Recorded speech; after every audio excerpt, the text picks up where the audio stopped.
Good morning. Good morning. Thanks for joining me, guys.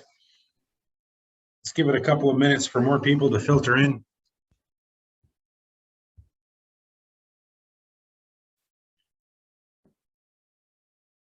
I think we had 10 people registered for the class. How you doing this morning, Harvey? Good morning, Eric. Morning. Doing good, thanks. Right on, right on. It's always good to see a veteran like Harvey come to a contract class. So we know these things. There's been always changing. something you can learn, right? That's right. That's right. I guess this was going to be a hybrid session, but I don't think anyone besides me is at the office. So I've regressed into a small conference room. So hopefully people show up. We're just going to have them jump into Zoom. Good morning, Yvonne. Good morning, New. Good morning, Danielle. Let's make sure that take the waiting room off so people can come in without worry.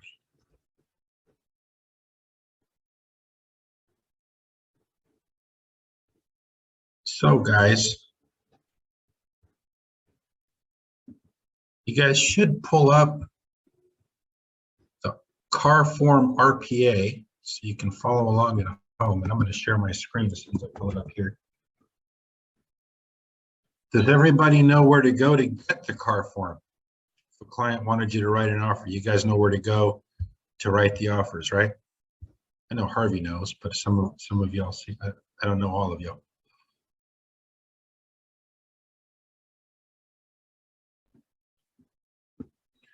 You all know how to access WIN forms? Hope so. If not, I can just share my screen and get that here.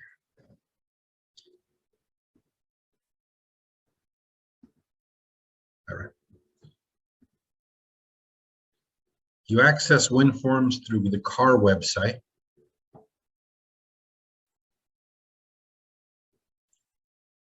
Yeah, some things I need to review.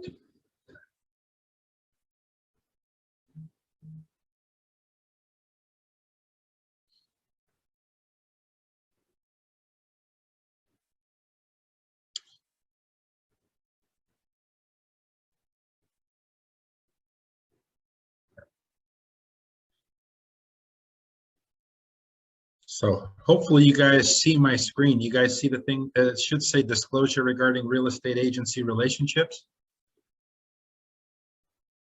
Can everybody see that?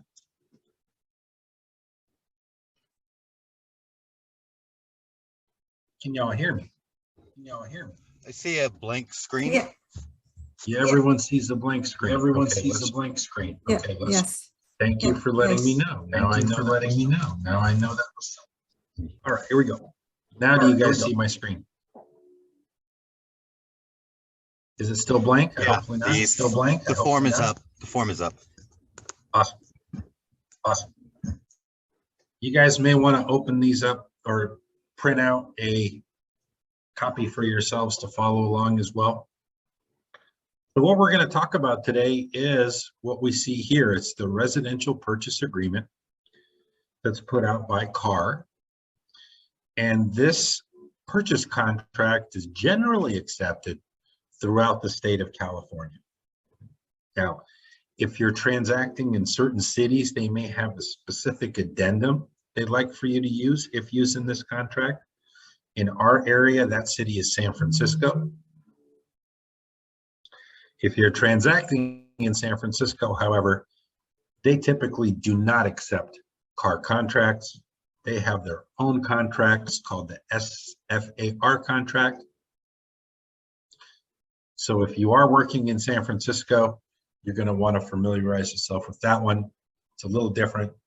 San Francisco has some interesting guidelines and laws that don't apply throughout San Mateo or Santa Clara County, like issues with underground storage tanks, things of that nature that are key for big cities like San Francisco.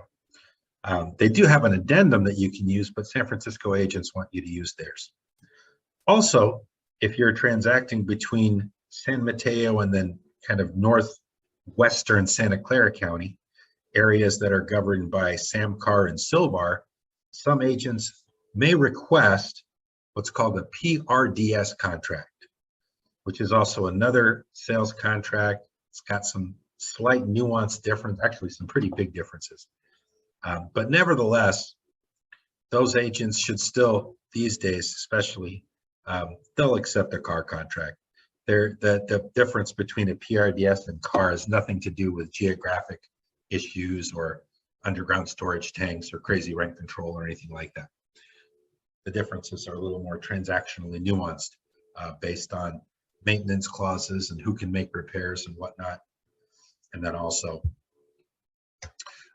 the car contract by default is an as-is contract, whereas the PRDS contract has maintenance clauses where you have to do a Section 1 clearance and make sure everything is free of leaks and all appliances have to work. Those are all considerations actually leveraged to keep the negotiation of repairs simple and easy. But with the car contract, you know, as is has been commonplace over especially the past couple of years because the market's been very heavily favored to the seller. But as things change, you know, buyers are going to be able to demand more from the transaction. And those issues can also be addressed in the car contract. You can ask for a Section 1 clearance for termites, or you can ask sellers to make repairs. But the main goal of this class is to get you all familiar with the purchase agreement so that when you guys are explaining this to me, so that you can explain these contracts to your clients. That way they have an understanding of what they're getting themselves into at the end of the day, right? They're the ones putting the pen to paper, put their money in escrow, and they're relying on us to keep them safe and keep their money safe. So it's important that we have an understanding of what these contracts say and mean, and that's what we're going to go through. We have 16 people on the call. It's not a huge amount of people. If you guys have any questions as we go, you can do the hand raising and I can call on you. But I don't think that we're going to have a whole bunch of discussion back and forth so much. So if you have a question, just go ahead and unmute yourself and feel free to ask that question as well. You don't have to use the hand raising if you don't want to. So basically, I'd like to once a year at least kind of go through these contracts word for word in a way. And it would be nice if we had some participation. So please do have the contract available. I may call on you to do some of the reading, kind of help my voice out over time. So we'll go through, we'll read the section, and then we'll paraphrase so you have an understanding, and then we'll move on. Fair enough?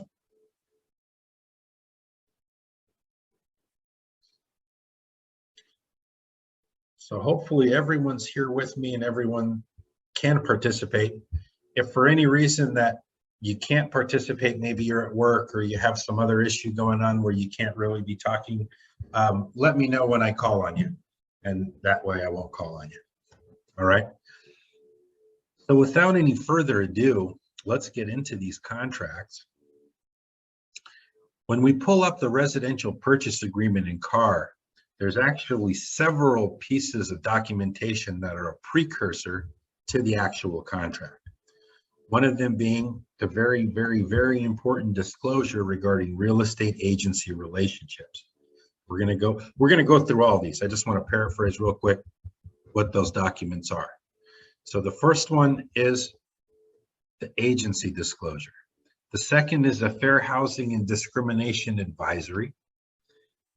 This educates the buyer and the seller about the rules regarding fair housing and what are protected characteristics and classes, so forth and so on. There's also a possible representation of more than one buyer or seller disclosure and content, Ultimately, as a brokerage, we do represent multiple people, sometimes even in the same transaction, and that needs to be disclosed, taken care of with this document.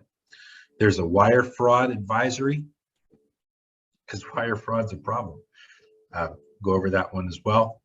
And then you get into the California Residential Purchase Agreement. So there are a few pages before, and then you get into the actual purchase agreement. And then we'll go through that word for word as well. So stepping back to the real disclosure regarding real estate agency relationships. The form is being provided in connection with a transaction for either a leasehold interest exceeding 1 year, or form is being provided in connection with a transaction for a leasehold interest exceeding 1 year as per Civil Code Section 2079.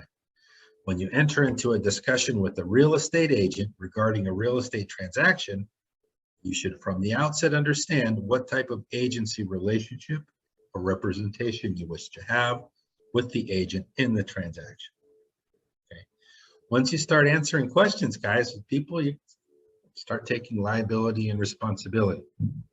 So it's very important that we clarify what the roles are and what are the possible roles in the transaction. So under seller's agent, Mr. Eric, do you mind reading the section for seller's agent?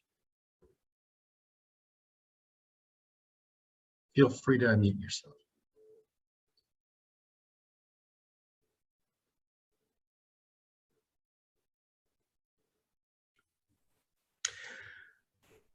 Mark, I got it if he's not there. This is Austin. All right, Austin, please help us out. Seller's agent. A seller's agent under a listing agreement with the seller acts as the agent for the seller only. A seller's agent or a sub-agent of that agent has the following affirmative obligations. To the seller, a fiduciary duty of the utmost care, integrity, honesty, and loyalty in dealings with the seller. To the buyer and the seller, diligent exercise of reasonable skill and care in performance of the agent's duties, a duty of honesty and fair dealing and good faith, a duty to disclose all facts known to the agent materially affecting the value or desirability of the property that are not known to or within the diligent attention and observation of the parties. An agent is not obliged or obligated to reveal to either party any confidential information obtained from the other party that does not involve the affirmative duties set forth above. All right, thank you very much, Austin. So a couple of very key things in this paragraph that you guys need to have a very, very, very clear understanding of.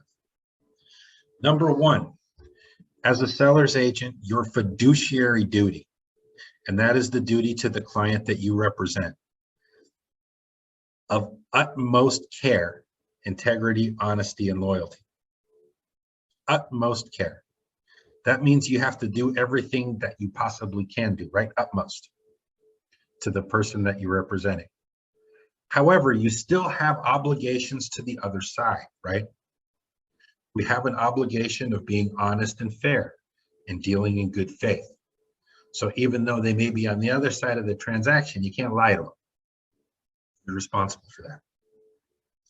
And you have to disclose all facts that are materially affecting the property. Okay. The way that we achieve this fiduciary duty and exercising reasonable care for the other side, how do we demonstrate this? There's a few ways to do it.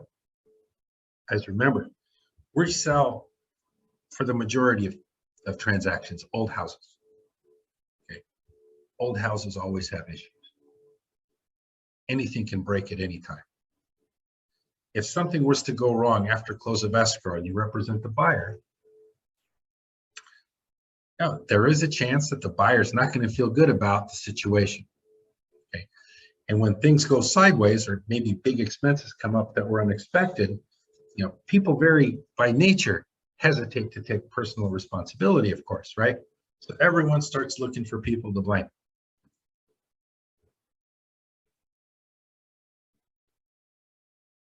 Everyone starts looking for people to blame. And one of the first people in that line of fire is their agent. You know, my agent should have done a better job of disclosing information. the fence fell down because the agent didn't do his job. Or the appliance broke, the agent didn't inform me that the appliance was on, right? Everyone tries to pass the buck. So when that happens and liability starts creeping onto your shoulders, the first thing that an arbitrator looks for is, did the person provide a fiduciary duty of utmost care to their client? And one of the tools that they use to evaluate this is your agent visual inspection disclosure, right? Did the agent at least do their job of walking through the property and disclosing what they know? And if you have a sloppy or an incomplete agent visual inspection disclosure, you fail to meet the criteria of utmost care, right? So it's, and then you got to start writing checks. So it's very important that you guys understand the liabilities that you're incurring by being in this profession and taking those responsibilities on the behalf of buyers and sellers. Demonstrate utmost care. And the way you do that is doing a good job on the admin, documenting what you see, not paraphrasing what the other side did, especially if they did a horrible job. And they do. There's a lot of bad agents out there. All right. We still have to be honest with the other side, of course, right? You can't misrepresent the property, even though we're kind of on opposite sides of the negotiating table. Is everybody crystal clear on this, or any questions about fiduciary duty? We'll move on to the buyer's agent. Harvey, would you mind sharing your oratory expertise in reading for us the buyer's agent section? Okay, let's see. A buyer's agent can, with the buyer's consent, agree to act as agent for the buyer only. In these situations, the agent is not the seller's agent, even if by agreement the agent may receive compensation for services rendered, either in full or in part from the seller. An agent acting for the buyer has the following affirmative obligations. To the buyer, a fiduciary duty of utmost care, integrity, honesty, loyalty in dealings with the buyer. The buyer and the seller, A, diligent exercise of reasonable skill and care in performance of agent's duties. B, duty of honesty, fair dealing, good faith. C, a duty to disclose all facts known to the agent materially affecting the value or desirability of the property that are not known to or within the diligent attention and observation of the parties. An agent is not obligated to reveal or to either party any confidential information obtained from the other party that does not involve the affirmative duties set forth above. Thank you, Harvey. Yep. So very similar to the seller's agent, right? You still have a fiduciary duty to your buyer, and you still have a duty to the seller of being honest and fair and reasonable. Now we know who pays for us, right? Who pays the buyer's agent? Well, even though the seller is actually compensating the buyer's agent for their duty, the buyer's agent is an agent of the buyer first and foremost. So there is no, I guess, impropriety just because they're getting paid by the seller doesn't mean that they have to favor the seller in any way. What about agents representing both seller and buyer? Robbie, can you read, or are you in the middle of work?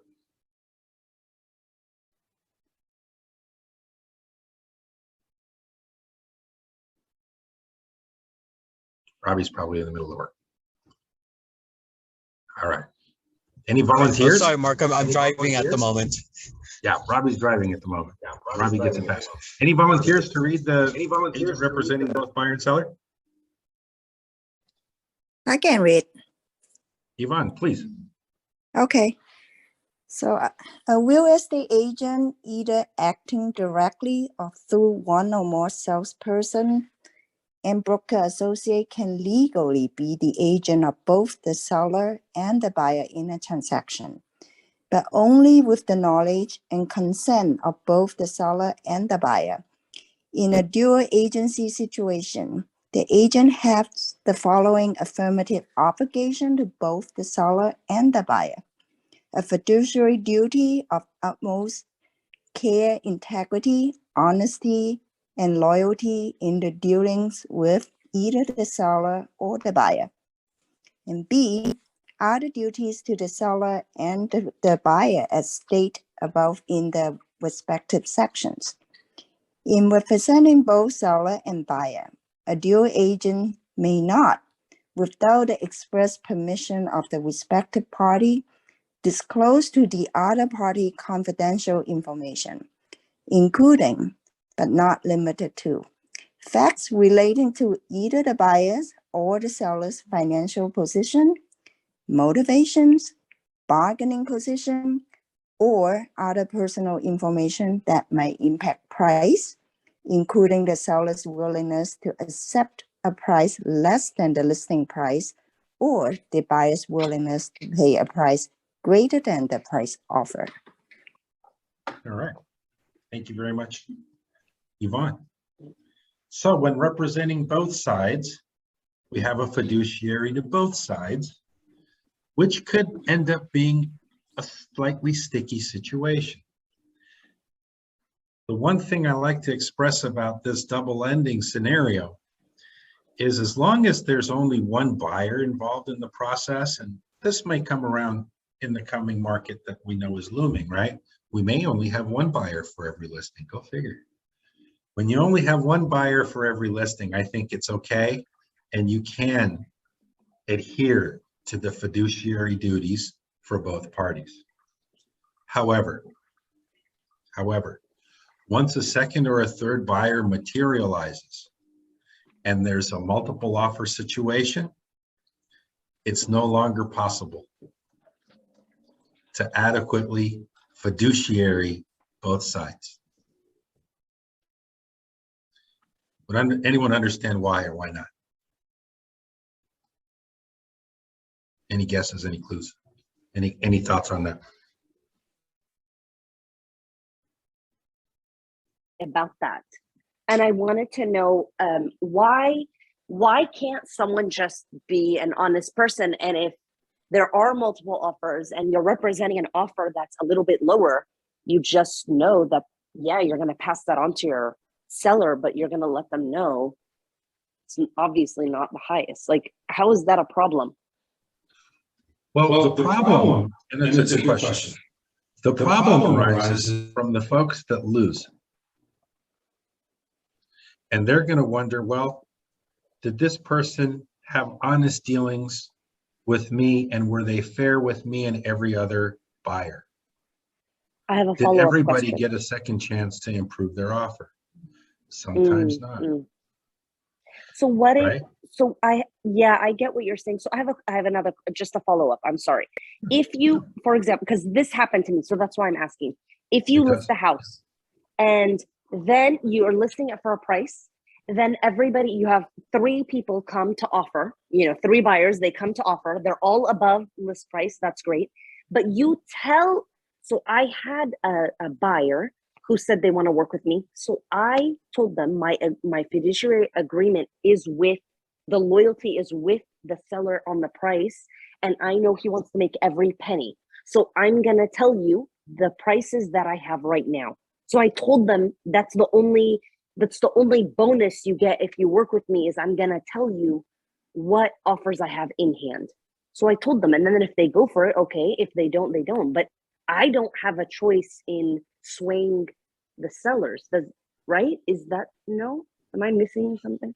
Well, if your obligation is to get the most for the sellers, are you doing them a service by sharing with the potential buyer the other offers? How do you know that potential buyer wasn't willing to offer $100,000 more? But when you told them that the other buyers, they're offering $100,000 less, right? Why But would you know they what they- offer 100,000 more? Whereas But if you they know were what they blind, qualify. You know what they can. You know what they can go for. It's not like I had him coming in. Okay, I understand what you're saying. In this market, I think it's a little almost easier in this market because everybody's maxing out. Everybody's, it's almost that way that everybody's kind of maxing out. You don't have someone saying, I want a $600,000 property, even though I can afford $1 million. You don't have that. So right. we're But all still, you scratching. you need to appear totally impartial.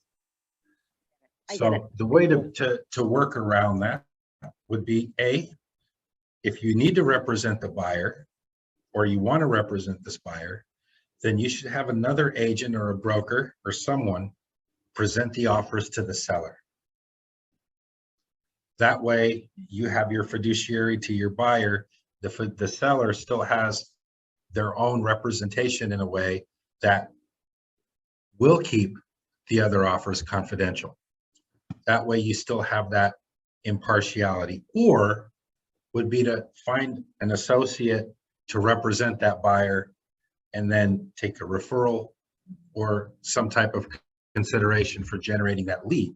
So you're still making something, but you still represent the seller in presenting all offers and doing your best to extract the most you can from all the other parties. My personal business, when I represent a seller, I don't want to share anything about any of the other offers until I see that first initial offer from everybody, right? Once you get an offer, now you know, okay, these people, are they financed or are they cash? You can inquire about their credit rating and their ability to buy from their lender, and you can fully vet them as a buyer after the offer comes in. So then you have the ability to then maneuver and possibly share information about the other offers, but you need to remain impartial. So if you're telling it to one party, you should be telling it to all parties. Does that make sense?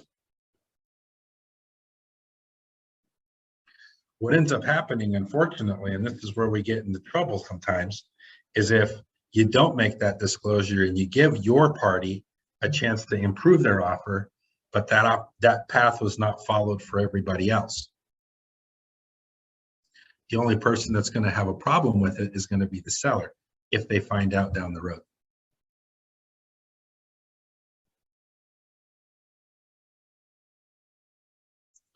Most offices that I've been a part of would not allow double representation in multiple offer situations for that reason. But they all work with their friends, right? We have a lot of friends in our office. You can have them work with the buyer and help them evaluate and make their best offer. And then you're still adequately representing the seller. And that's one of the things I pitch in when I'm going for the listing, Mr. Seller.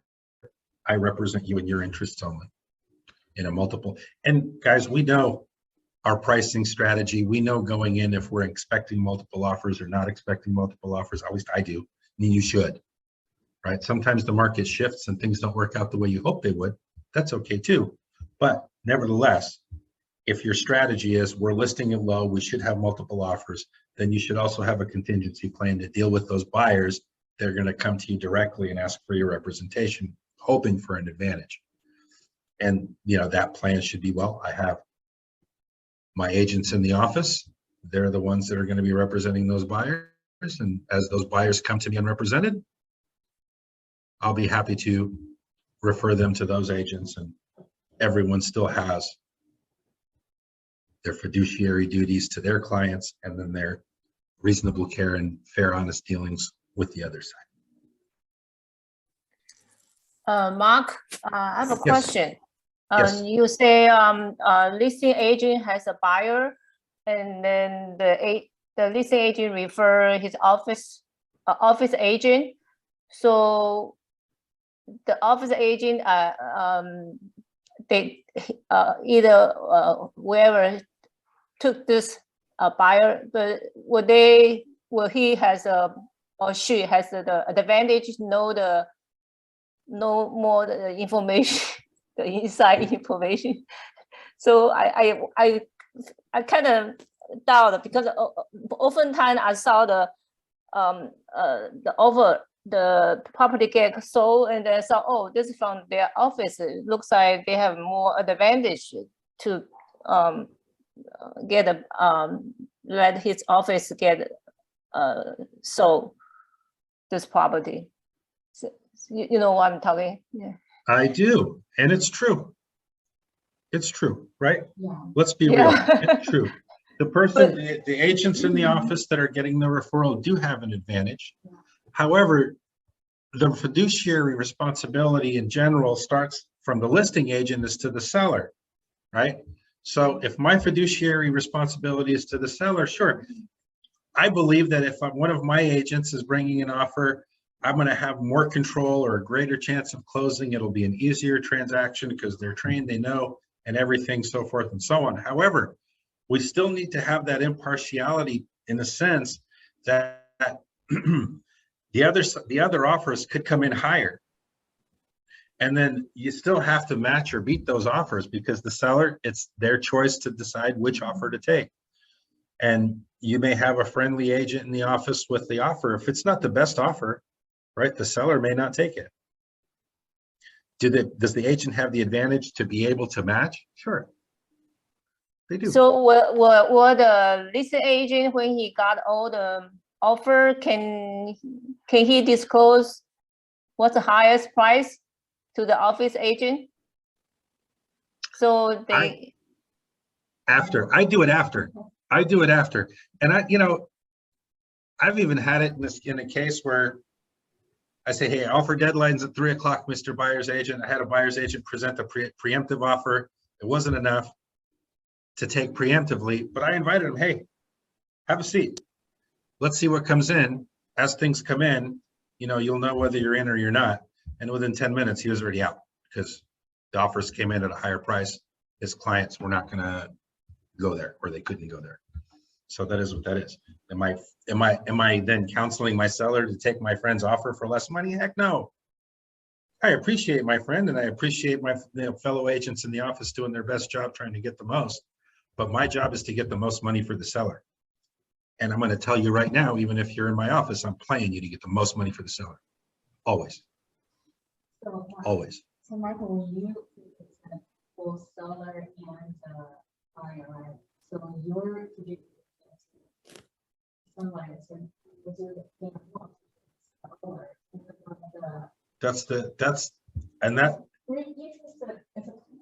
is a conflict. It is a conflict of interest. It is what it is. You're right. It is always hurting. It's always hurting somebody. Possibly. It's always hurting somebody. There is a time and a place for everything, of course, right? In most cases, when we're double ending transactions, a lot of times it's off-market transactions where the seller wants a fast and easy sale and you have a fast and easy solution from a buyer.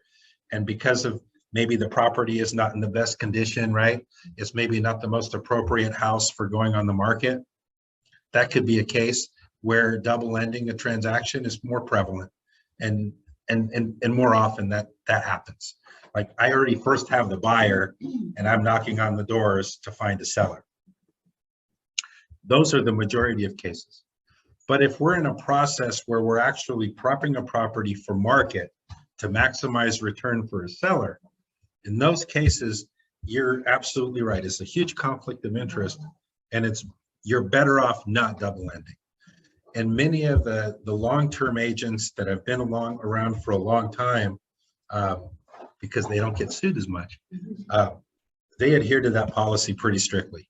Where if I'm actually going through the process, bringing the house to market for everyone else, for all the other agents to then start working hard to bring me their buyers, then I'm not representing a seller in that case. It's just not, it's not ethical, in my opinion, because you can't fiduciary both sides. Now, again, if you're solving a problem, hey, the seller's a hoarder, the house is a mess, the roof's caving in, and the financing's not even an option, but I have a cash buyer who has enough to make the seller happy and we make a deal, that's the appropriate time to where you have a situation where you are on both sides. All right, let's talk about the seller and buyer responsibilities. Any volunteers?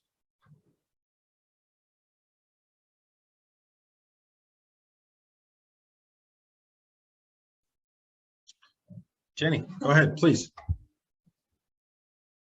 Either the purchase agreement or separate document is all concerned.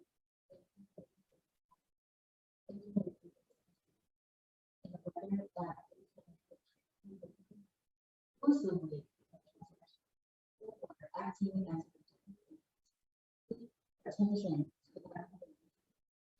or it accurately reflects the understanding of your agent. The above duties of the agent in a real estate transaction do not seller or buyer have a responsibility to his or her own interests, but carefully read all agreements to assure that they accurately express your understanding of the transaction.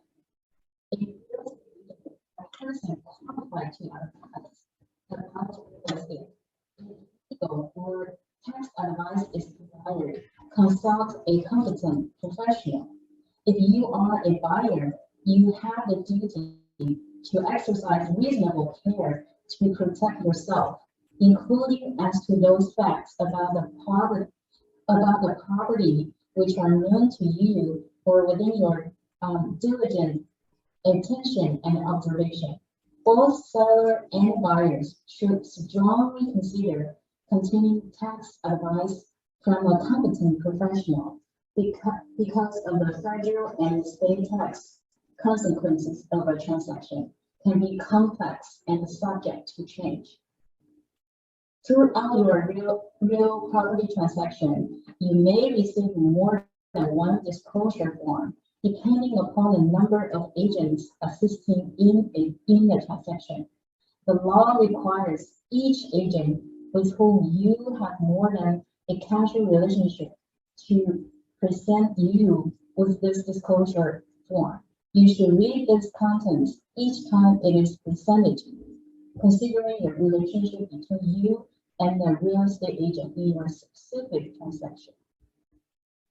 Thank you, Jenny. All right, this disclosure form includes the provisions of sections 207.93, 207.9.24, inclusive of the civil code set forth on page 2. Read it carefully. We acknowledge receipt of a copy of this disclosure and the portions of the civil code printed on the second page. So, guys, the buyer and seller do have some responsibilities. They have responsibilities to themselves, right? To educate themselves. It's important that we disclose that we're not lawyers, because clients will ask you for legal advice. Make sure they know you're not an attorney, unless you are an attorney. Some of you may be, right? And the second part where we can get in trouble is offering tax advice. If you guys joined me on List Club this morning, right, we had some interesting discussions about the market and where it's headed, right? And we had some discussions about history, right? A lot of these folks, prices here double every 8 to 10 years. So there are some people living in their homes that are thinking about selling them, and they're coming out with a plus gain of over $1 million. Now, those folks are going to have tax consequences, tax payments they're going to have to make. And there's some portions that are going to be withheld, right? But it's very important that they consult a tax professional to fully understand their tax liability. If you start talking and giving tax advice, assuming that they're, oh yeah, $500,000, you don't have to pay any taxes. And you say you don't have to pay any taxes, but then the real gain is $1 million. So yeah, there's going to be taxes on $500,000, and it's long-term capital gain. So yeah, they could be faced with a $200,000 or $300,000 tax bill, but you don't want to be responsible for that advice. Make sure that the clients adequately know where to get proper counseling so that they can properly prepare, and their expectations of what they're coming out of the transaction with are met, right?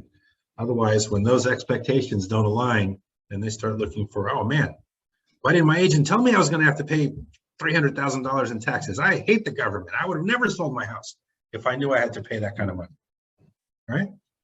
So make sure that people have an understanding of exactly what their consequences are. And we do have some, I guess, what's the word I'm looking for? Responsibility, if you will, on the head of the buyer and seller to then look out for their own interests, of course. So that is part of this agreement. Okay. One other thing is this agency agreement is a formalized agreement between the seller, or I'm sorry, the buyer and the agent and the seller and the agent. What happens sometimes, especially in such a competitive marketplace like we have here in Silicon Valley, right? People know more than one agent, don't they? And a lot of times, you know, you say, oh, yeah, I'm working with blah, blah, blah. But then still, an agent is still soliciting the business of that buyer or seller, or that buyer soliciting that business. And then what ends up happening is the buyer takes some advice, or maybe even is even shown property by this other agent, right? But nevertheless, they end up writing an offer with a different agent. Now someone's butt is hurt. Someone's upset. Someone put their effort in and they're not getting paid. So then they start calling me as the broker going, oh, well, I did all this for this transaction and your agent, you know, they took the buyer and they wrote the offer. I want some money. The first thing I say is, well, do you have a buyer broker agreement? The answer to that question is no. I'm sorry. Probably not going to get any money. The second question is, okay, no buyer broker agreement. Do you have an agency disclosure? This form signed by the buyer and you. Because in this form, right, it says here that if you have more than a casual relationship with someone, this form will determine that fact. And if the answer is no, well, then you're not getting anything. Sorry, there's nothing tying you to the buyer, nothing tying you as the procuring cost. And just showing a property or hosting an open house does not make the procuring cost requirements for the state of California, right? Now, had that agent provided an agency disclosure, oh yes, this is my client. They've trusted me before. They've signed this agency agreement with me. Not the buyer broker agreement, the one that nobody signs. I'm talking about an agency agreement. Anyone that writes an offer, it's the first page on the offer. You can't write an offer without it, right? So if they don't provide any agency agreements, then yeah, sorry, you don't really have enough of a relationship to win. Harvey, can you still not hear, or can you hear now? I can hear now. I had to step away from. I have a question about the procuring cause. Yes, sir. This happened to someone who asked me about it. So if someone hosts an open house, they open the doors, they do the open house. They're the ones who held the open house, hosted it so that people could come in. And let's just say a buyer speaks to the host, and could be anybody in here, of course. And then later on, they try to contact the actual listing agent, okay? Because you might be hosting it for a different agent. Would that be something where the host agent, okay, that held the open house, that met the potential buyer, could that be that's not a procuring cause at all? No. Because the list, so that potential buyer could work with either or.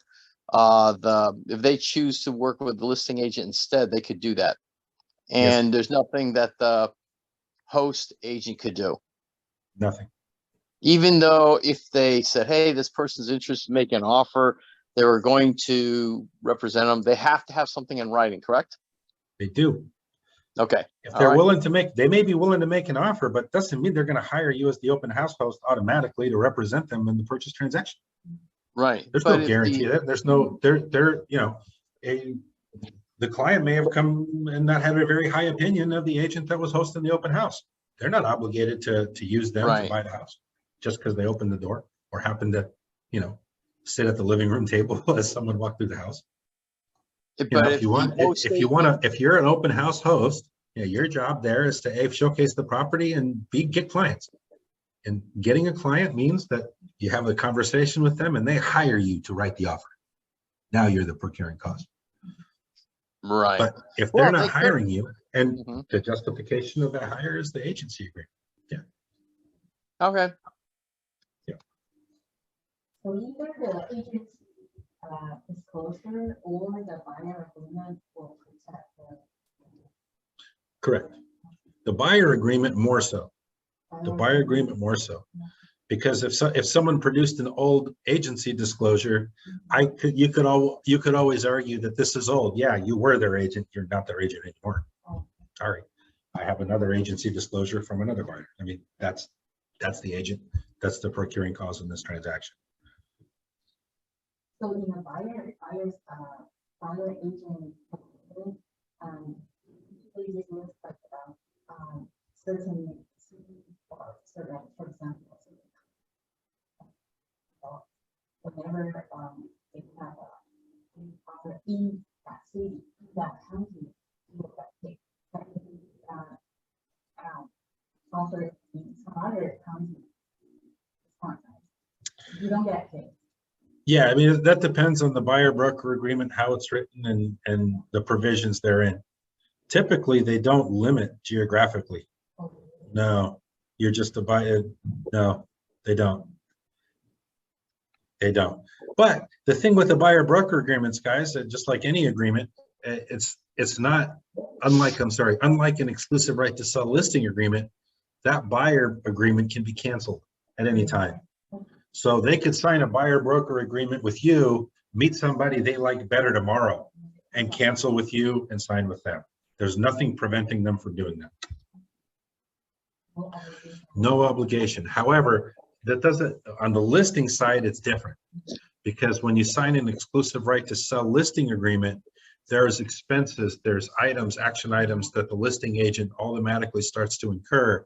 So they do have, with the exclusive right to sell listing agreement, for whatever period that is, they have the exclusive right to sell that house. If it goes through anyone, that's not cancelable. The seller can withdraw. The seller is not obligated to sell their house. They can say, okay, Mr. Agent, I changed my mind. I don't want to sell. No problem. We can withdraw the listing from the multiple listing service and we're not going to sell it. However, you don't have to cancel the listing agreement. Listing agreement is up to you as the agent. Listing agreement is still in effect. You want to keep it through the expiration? That's on you. That's your call. But can the seller get used with another agent within the previous? No. No. That's if a seller signs a listing agreement with a second agent before the first listing agreement is canceled, the second agent is guilty of listing interference and is going to be brought up. It's not probably not an experience you want to go through. If you're engaging with a seller or they call you and they're listed by another agency, you should not offer them any advice or service. The only advice or service that you can give them is, hey, I can't give you any advice or service unless the agreement you currently have is canceled or expired. And that's it. You can't, don't even send them the right forms. Because you don't want to be accused of listing interference. That's all you can do.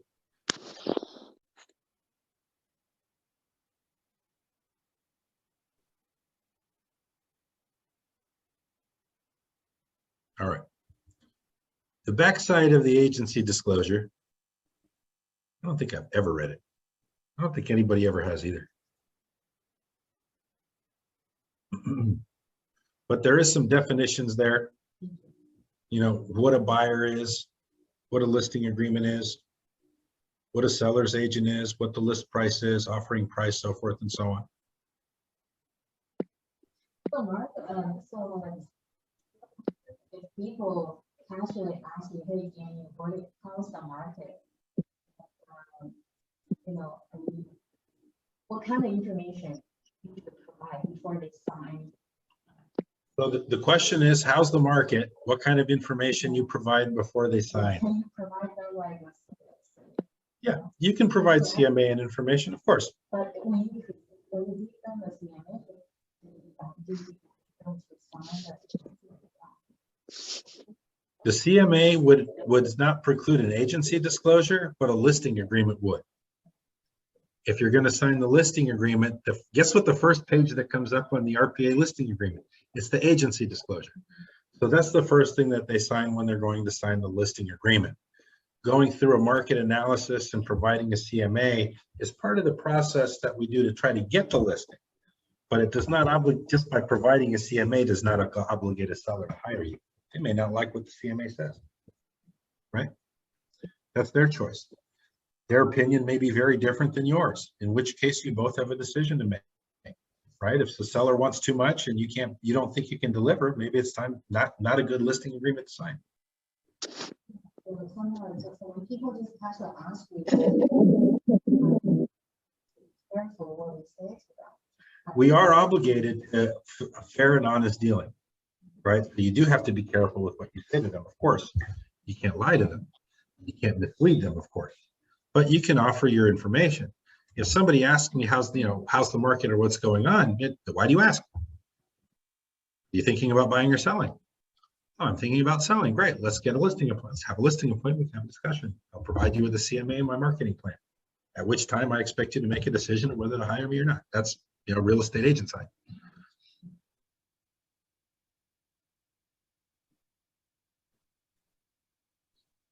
All right. Is everyone comfortable with this agency disclosure?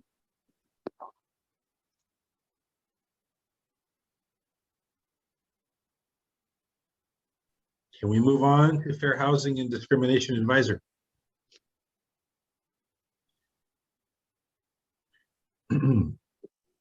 Fair Housing and Discrimination Advisory. Kind of to paraphrase time, guys, I don't want to spend an hour on each page. So we're going to go through the next few ones a little quicker. I did want to do the first page of that agency disclosure word for word though, because it's a very important document and it kind of lays out your consequences, if you will. Right. But Fair Housing and Discrimination Advisory, equal access to housing for all, right? All housing in California is available to all persons. Discrimination, as noted below, is prohibited by law. Resources are available for those who have expressed unequal treatment under the law. So it's very important that we understand what we can and can't do, or what we can and can't say with regards to fair housing. Okay. What type of thing? Can you ask, one time I asked you, it's safe or is this a good or you should not ask? Is the neighborhood safe or is it a good neighborhood? That's a tough question to answer on our part, right? Because we have to keep this fair housing in mind. The most important thing here is understanding what the protected classes are. And when we get in trouble is when we start marketing or start advertising things that are in violation or contradictory to these protected classics and characteristics. Let's go over these real quick.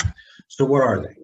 You can't discriminate based on race, color, ancestry, national origin, religion, sex, sexual orientation, gender, gender identity, gender expression, marital status, familial status,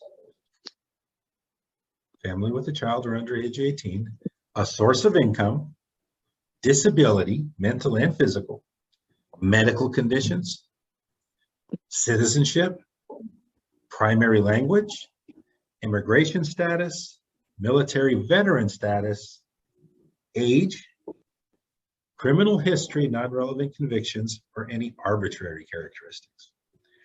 The biggest violation I see, and you're going to see it if you go on the MLS and read 20 property descriptions, there's probably fair housing violations in those property descriptions. The biggest one is familial status. And they do this all the time when they say, hey, this is a great family home, right? Once you put that in the description, you're violating this page.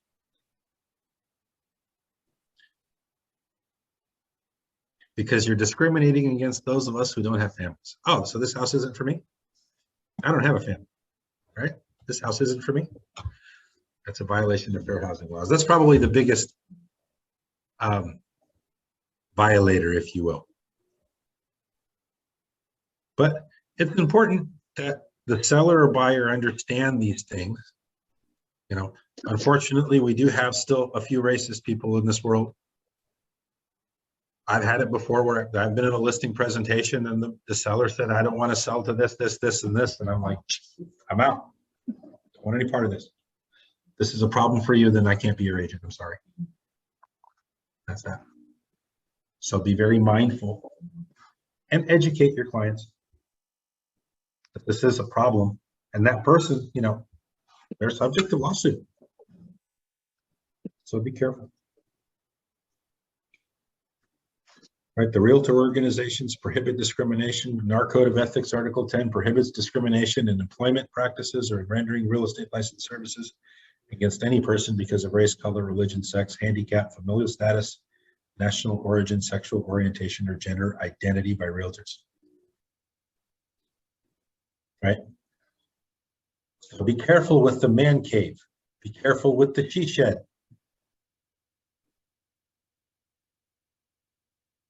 Be careful with walking distance too.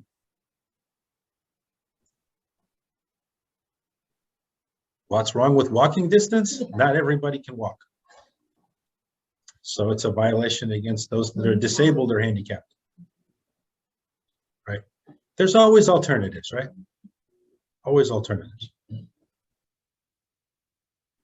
Close proximity as opposed to walking distance. Things of that nature.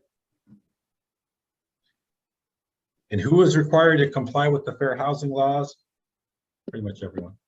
Sellers, landlords, sublessors, real estate licensees, real estate brokerage firms, property managers, mobile home parks, homeowners associations, banks and mortgage lenders, insurance companies, and government housing services.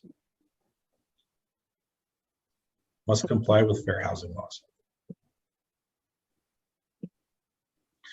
The only loophole, or not loophole, but the only time where you get, or a landlord, if you will, may have some leeway would be if they're offering housing within their own home.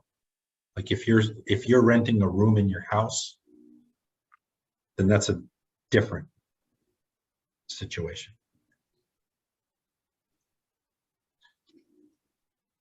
But if you're offering independent housing, you can't discriminate.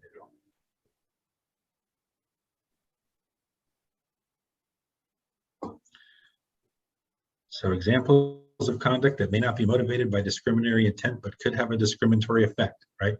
Prior to the acceptance of an offer, asking for or offering buyer personal information or letters from the buyer, especially with photos. Those types of documents may inadvertently reveal or be perceived as revealing protected status information, thereby increasing the risk of A or I, actual or unconscious bias, and 2, potential legal claims against sellers and others by prospective buyers whose offers were rejected. Refusing to rent an upper-level unit to an elderly tenant out of concern for the tenant's ability to navigate the stairs, or a house with a pool to a person with young children out of concern for the children's safety. Right? If I have a house with a pool, I can't reject an offer from a family because they have kids. It's not safe for them. Well, who's safe and not safe? I threw my baby in the water when she was 1 year old. She could float by the time she was 2. She's fine, right? Everyone's different. And some examples of unlawful or improper conduct based on protected class or characteristic, right? Refusing to negotiate for a sale, rental, or financing, or otherwise make housing opportunity available. Failing to present offers due to a person's protected status. Refusing or failing to show, rent, or sell, or finance housing, channeling, or steering a prospective buyer or tenant to or away from a particular area due to that person's protected status or because of the racial, religious, or ethnic composition of the neighborhood. This one is very challenging for agents because we do get these, as an agent, I get these questions from buyers all the time, right? Who lives in this area? What kind of area is this? Do these kind of people live here? Or those kind of people live here? Guys, you can't answer those questions legally. You can't answer those questions. All you can do, and this is what I do, is I refer folks to databases where they can get those questions answered, right? There's the Census Bureau, research the Census Bureau. You'll know who lives where based on census data. There's greatschools.net. which, you know, will give their opinion on school district and areas and demographics. If people dig in there a lot deep enough, they'll find out everything they want to know. But we as agents, you don't want to be guilty of steering or channeling, which is saying, oh yeah, you're one of these people, and all people I know like this live over on this part of town, right? Can't do that. Can't do that. It may be true. It is what it is. You can't do it.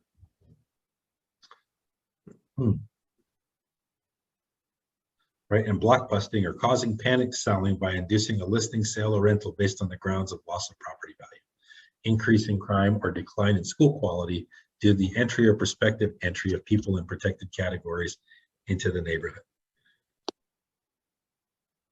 Right. The British are coming. The British are coming. Sell your house really quick. Right.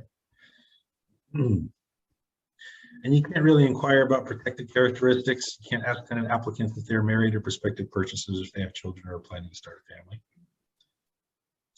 You can't use criminal history or information before otherwise affirming eligibility without sufficient legal justification.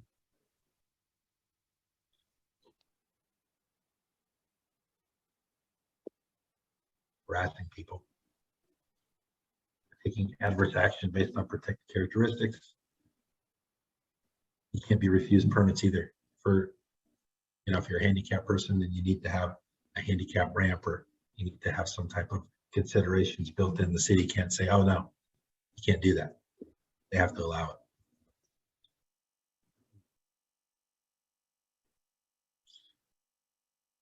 So some examples of positive practices, right? Real estate licensees working with buyers or tenants should apply the same objective property selection criteria, such as location, neighborhood, property features, and price range, and other considerations to all prospects. Right? We should provide complete and objective information to all clients based on their selection criteria, and provide the same professional courtesy in responding to inquiries, sharing of information, and offers of assistance to all clients and prospects. Right? We want to be fair and equal with everybody. Avoiding the double lending also helps alleviate some of those concerns. Mark, Yes, I Claire. have a question on item 9, number about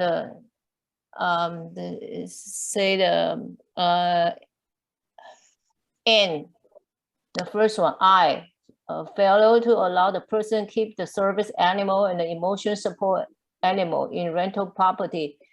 But if the owner doesn't allow any pet at all, would they refuse to have a tenant? Well, at the beginning, when they put the property for rent, can they refuse, decline to any service animal and emotional support animal? You can't. You can't. You can have a no pet policy, that's fine. But if the pet owner, if you will, has the right paperwork that they're disabled or their pet services their disability, then they cannot be discriminated against. Well, you don't have to accept their application, right? You don't need to accept you can accept it otherwise if you. As a landlord, yeah, as a landlord, you can't discriminate, but you know you don't have to rent to everybody that creates an application, but you just have to make sure that you're maintained impartial. And at the end of the day, you know, they may not have an emotional support animal when they're applying, but 3 months into it, lo and behold, there's a dog in your house. Yeah, I understand. At the beginning, when this kind of person apply, can landlord decline their application? You can. Yeah. Okay. Thank you.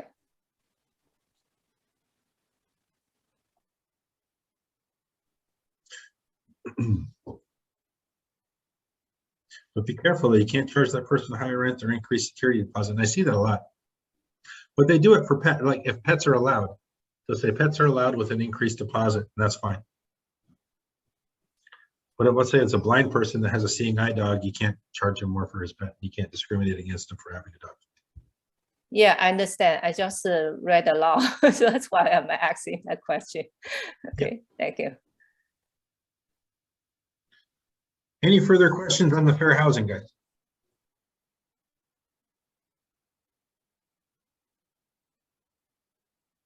You guys kind of get the idea? All right. Possible representation of more than one buyer or seller, disclosure and consent. This is the form that tells the seller if there's multiple people that we represent. Now, remember that the relationship is with the agent and the client as well as the brokerage and the client. So as a brokerage, we absolutely are representing multiple listings, right? We're as a brokerage, we're representing, you know, probably between just the people in this room, a good 100 buyers, right? So this form lets the people know that we're not their exclusive agent. We're working with other buyers and sellers at all times. Right, the multiple buyers broker individually or through its associate licensees may be working with many buyers at the same time. And these buyers may have an interest in or make offers on the same properties. Some of these properties may be listed with the brokers, some may not. A broker will not limit or restrict any particular buyer from making an offer on any particular property, whether or not the broker represents other buyer interests in the same property. This is a disclosure saying, hey, we may have 2 or 3 buyers for this house that we're going for. So I may have another buyer buying the same house.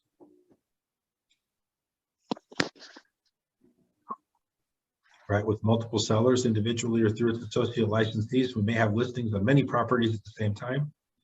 As a result, the broker will attempt to find buyers for each one of those properties. But some listed properties may appeal to the same prospective buyers. Some properties may attract more prospective buyers than others. And some of these prospective buyers may be represented by the broker, some may not. Broker will market all listed properties to all prospective buyers, whether or not the broker has another listed properties that may appeal to the same people. So basically, this means we represent multiple listings. They're okay with that. Agent can also represent. So, yeah, there could be the same agent. Disclosure. Correct. Yeah, there is that. Well, this disclosure does adequately meet that requirement of disclosure. Same with dual agency, right? If a seller is represented by the broker, the seller acknowledges that broker may represent prospective buyers of seller's property and consents to broker acting as a dual agent for both buyer and seller in the transaction. If the buyer is represented by the broker, buyer acknowledges that broker may represent sellers of the property that buyer is interested in acquiring and consents to broker acting as a dual agent for both buyer and seller with regard to that property. So this form gives you the option to do that. And it gives you the disclosure. And remember, as long as everything is in the right way, it could be perfectly fine.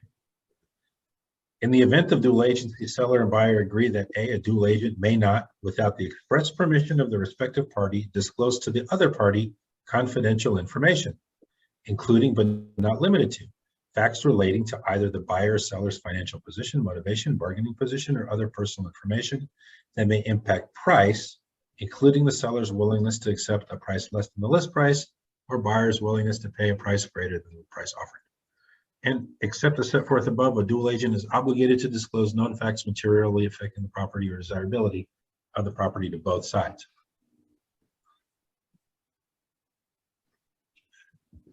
So just there in and of itself, Jania, based on what you said earlier, right, we shouldn't have been discussing what other offers have been made.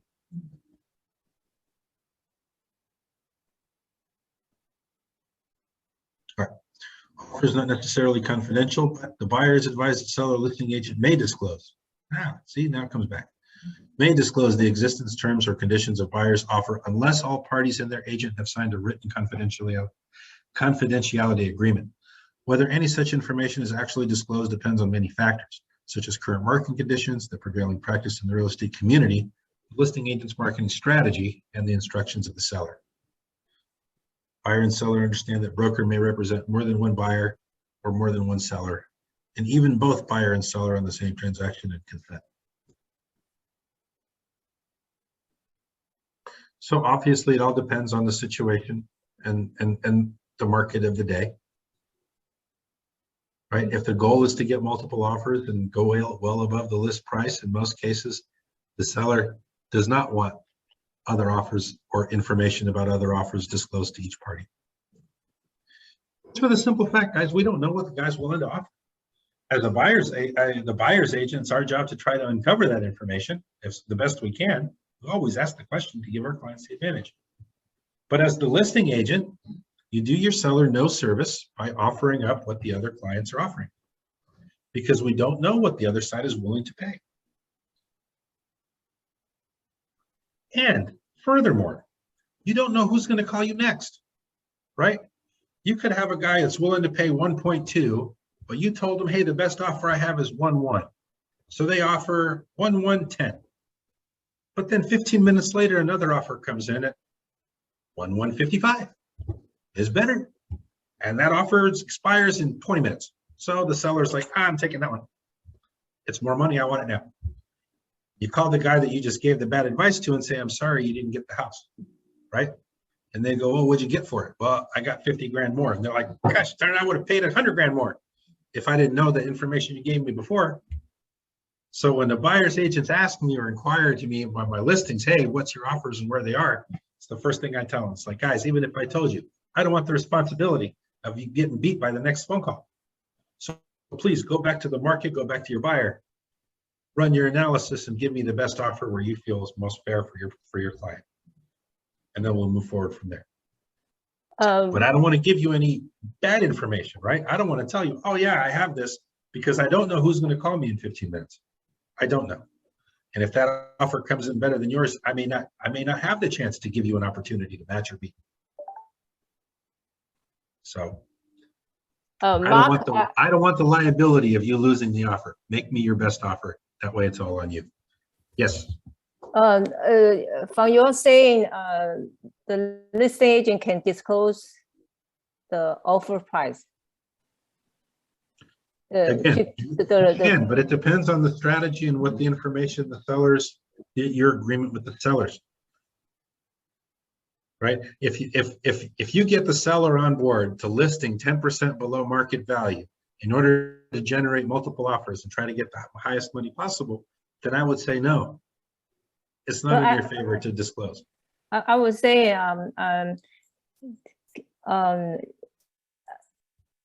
the buyer agent can sometimes buyer agent was testing see what's offering price. Sure. You can ask the question. No problem with that. But the listing agent is that by law cannot disclose the highest offer he has received currently? Not a law. Not a law. Just not a law. Okay. It's not a law. No. And it's up to the seller. The seller can decide, oh, you know what? I don't like this blind auction because I had to do that when I bought my house and that sucked. So I would rather, yeah, go ahead and tell everybody, and that way we can try to run an open auction, if you will. But it's not in the best, in my opinion, it's not the best interest of the open auction is not the best interest of the seller.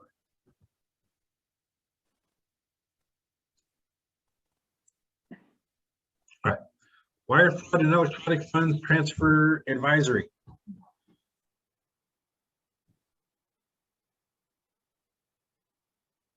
This is here because people have lost tens and hundreds of thousands of dollars into thin air. Don't let it happen to your clients. Make sure they understand the process of wiring funds to escrow. Make sure they understand where the money is supposed to go.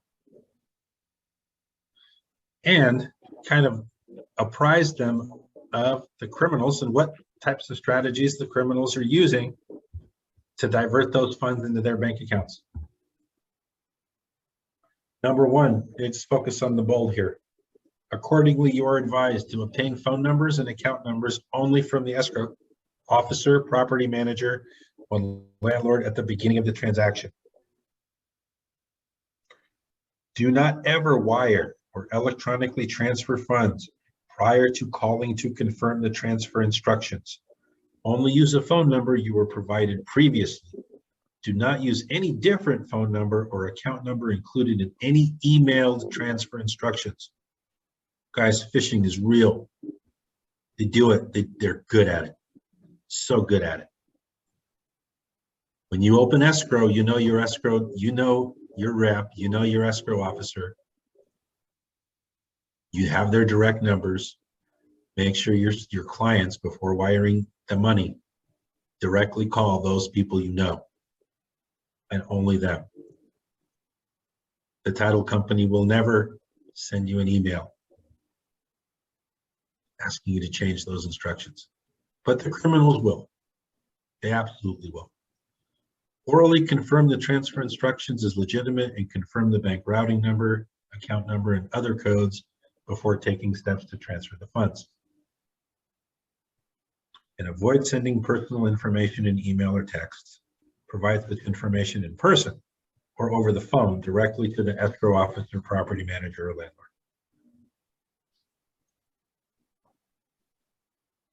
All right, and take steps to secure the system you're using with your email account, including have strong passwords, use secure Wi-Fi, and don't use free services. Free services are sometimes the most expensive.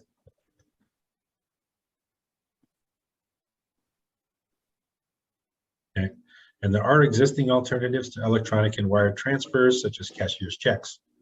By signing below, the understanding acknowledged each has read, understands, and has received a copy of the wire fraud electronic fund transfer advisory. You know, doing the electronic fund is convenient. Make sure that the money is going to where it's intended and don't let it get intercepted. Especially if you get an email from the title company with some alternate instructions, make sure you call your rep and get them on the phone, the rep and the escrow officer, to validate those account numbers and make sure that you're sending the dollars where they belong. All right.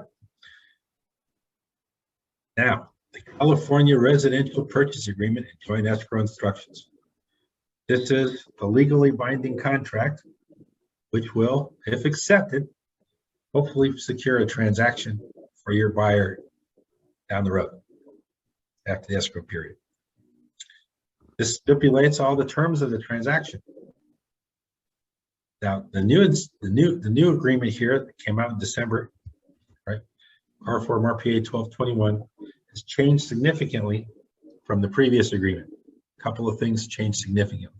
So this one I do want to kind of go through word for word. Plus, this is the legal contract, legally binding agreement that binds the buyer and the seller to the transaction. It's important that we know the verbiage in here and that we explain it properly to our clients. So, the first thing is the date prepared. It's important to have the date prepared on there. Why is it important? Because there's many other documents that may tie into this agreement, such as addendums, counteroffers, and disclosures. So it's important that we pay attention to the date prepared. And if we have addendums or whatnot, it's all based on, that's based on that date is how you tie those other documents into this document. Okay. This is an offer from blank buyer. That's where you put the buyer's information. Full name of the buyer, second name of the buyer, if there's a third buyer, fourth buyer. If there's more than two buyers, there's an additional buyer acknowledgement form to get those other buyers onto the contract. Also, keep in mind if the buyer is a legal entity, a corporation, or a trust, make sure you have the appropriate trust advisory in those cases. The property to be acquired is the property physical address. In this case, wishful thinking on my half, I'm seeking offers on my listing at 837 Chiltern Road. Unit situated in the city, and then the county, and the zip code. And on top of that, we're going to put the assessor's parcel number. The assessor's parcel number can also be found on the MLS listing or through the property profile if you pull the property profile of the property. Those two things should match. Validate that. Otherwise, you'll have an invalid contract. Invalid contract is toilet paper. Sometimes we're humans, we make mistakes, right? May write the wrong address on the form. So there's two checks and balances on this, the parcel number and the address. Make sure those are matching. The post mailing address may be different from the city jurisdiction. Buyer is advised to investigate.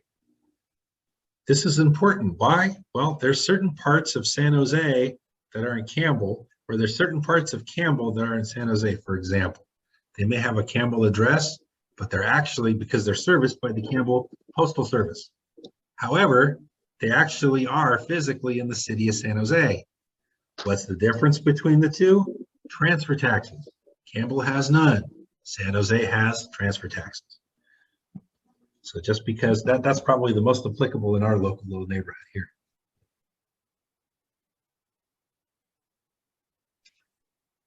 The terms of the purchase are specified below and on the following pages. Buyer and seller are referred to herein as the parties.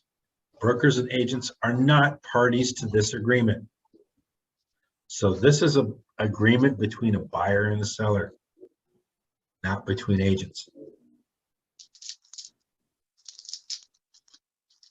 Agency, disclosure.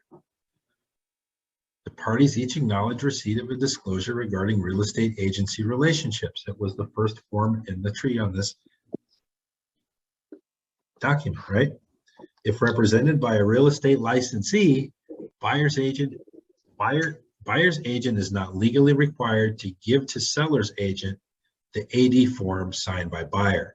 Seller's agent is not legally obligated to give to buyer's agent the AD form signed by the seller.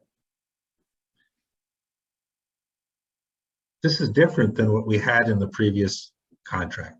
Previous contract we needed to send the agency disclosure. With this new contract, we no longer need to send the agency disclosure from the other side.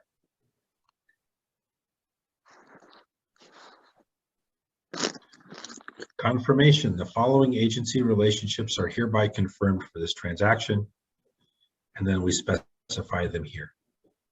Because they're here, we no longer need to send these agency disclosures around like we did before. So on the seller's brokerage firm, that's the firm's name that's going to be put there. All right, so if you're representing the seller, it's Keller Williams Realty, Santa Clara or Silicon City or whichever one you are. And the license number is the license number of the brokerage.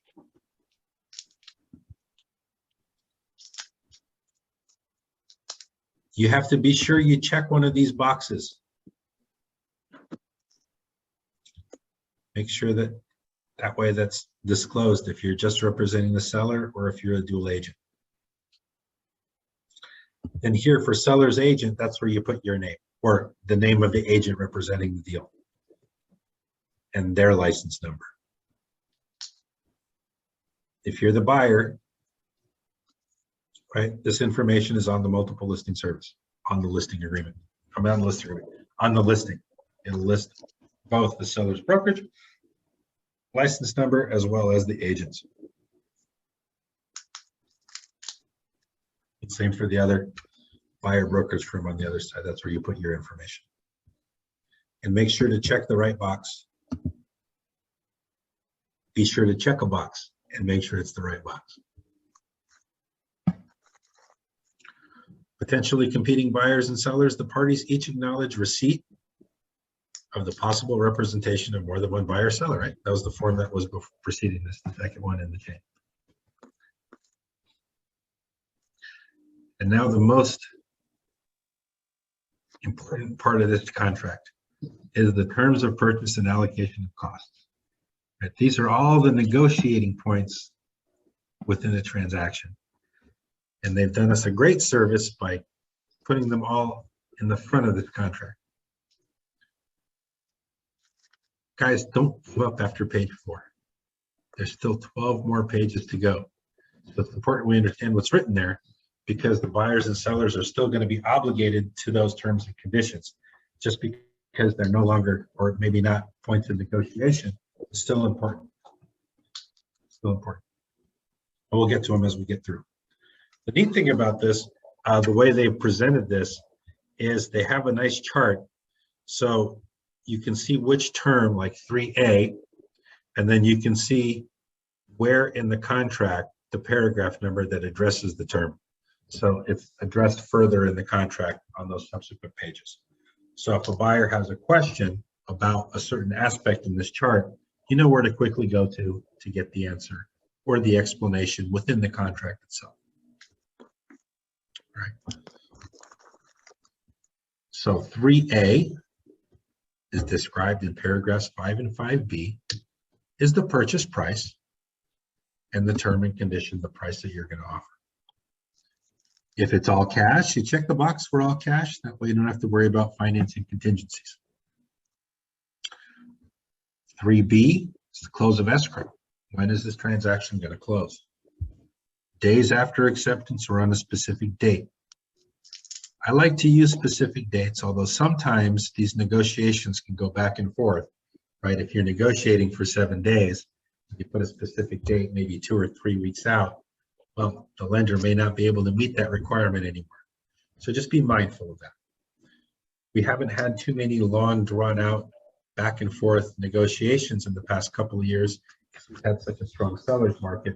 Usually we make it, the deal is made within 1 or 2 days of the offer being submitted because we don't have a lot of counters going back and forth.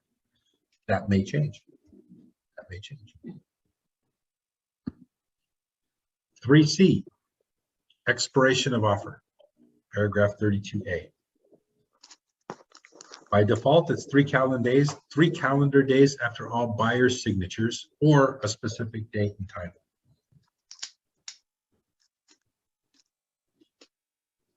That's up to you and your strategy, of course, at the situation. One of the questions I ask as a buyer's agent of listing agents is, hey, bud, when can you meet with the seller? If I give you an offer today, when would you be able to provide an answer? Right, and if that, when will you be able to present this offer? And if the agent says, well, I can present it within the hour, well, then what do I need to give them 3 days for? Right? They can present it quickly, then I may accelerate that. You know, look for an answer by the end of the day today, or maybe give them 1 day, 24 hours. They want to sleep on it, okay, sleep on it for a day. But I don't want it to linger, because you know what happens in these situations, right? When an offer comes in, a diligent listing agent gets on the phone and they start calling all interested parties trying to generate more offers, right? Does that help you? No. You want an answer right away. So one way to curb that is by setting an expiration, right? I want to lock this down for my client, Mr. Seller. Guess what? I'll give you your list price, or maybe $1,000 more, but I need it signed within the hour. You said you can present it within the hour. We're going to be generous. We want to take it down, accept it within the hour or 2 hours, right? You can have that aggressive stance if you want. 3D1 is the initial deposit amount. This is the earnest money deposit. This is what the buyer is willing to risk in the event they do not perform under the contract after contingencies are removed. It could be a hard dollar amount. It's a hard dollar amount. The system will automatically calculate the percentage of purchase price for you. Why is the percentage important? We'll get to that when it comes to liquidated damages. But if liquidated damages is checked, right, what's the most that the seller can keep? It's 3%. Which is why 3% deposits are fairly common and standard. I can't say standard, but they're probably the most common. And then when is that money going to hit the escrow? By default, they give 3 business days after acceptance by wire transfer, or check the box. This puts the onus of putting the deposit into escrow on the buyer. We don't want that liability anymore. We used to take that responsibility, those of us that have been around for a while, right? You'd have the buyer write the deposit check, we'd take a photocopy of that check, and we'd submit it with our offer, indicating that we have this deposit in our hands as the agent. And now it's on our head to make sure that that deposit gets into escrow. Now, what happens sometimes, right? Sometimes the buyer has remorse and says, you know what? Yeah, thanks for accepting the offer, but I don't want any. I'm not going to put the deposit in escrow. Right? When that responsibility was on the seller or the seller's agent, the agent might have been held liable for violating the contract. Now, the liability by default is on the buyer. It's up to them to bring the money to escrow, unless something changes, and that's where they have this little or checkbox, right? And usually we try to accelerate this on the listing side. We want the deposit in within 24 hours of acceptance. We know that when the deposit is in, that's when really considered in contract. Many cases, or some cases I should say, the buyer failed to put the deposit in.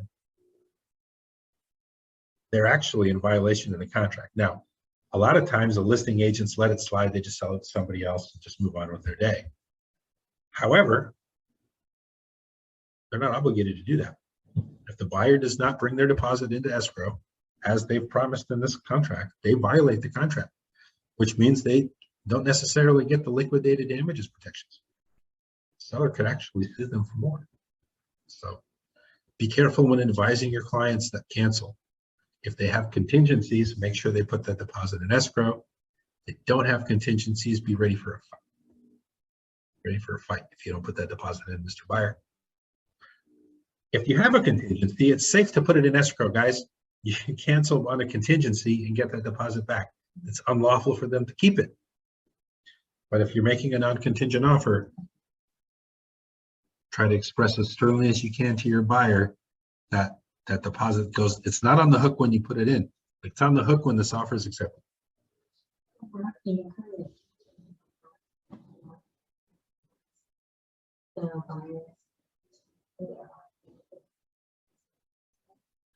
Can you advise the question is, in case you guys didn't hear, can we advise buyers to offer a lower deposit than 3%? And you can offer as much or as little as you want, right? We offer 3%. Why? Because we want to show strength. We want to show seriousness in the ability of the buyer to move forward.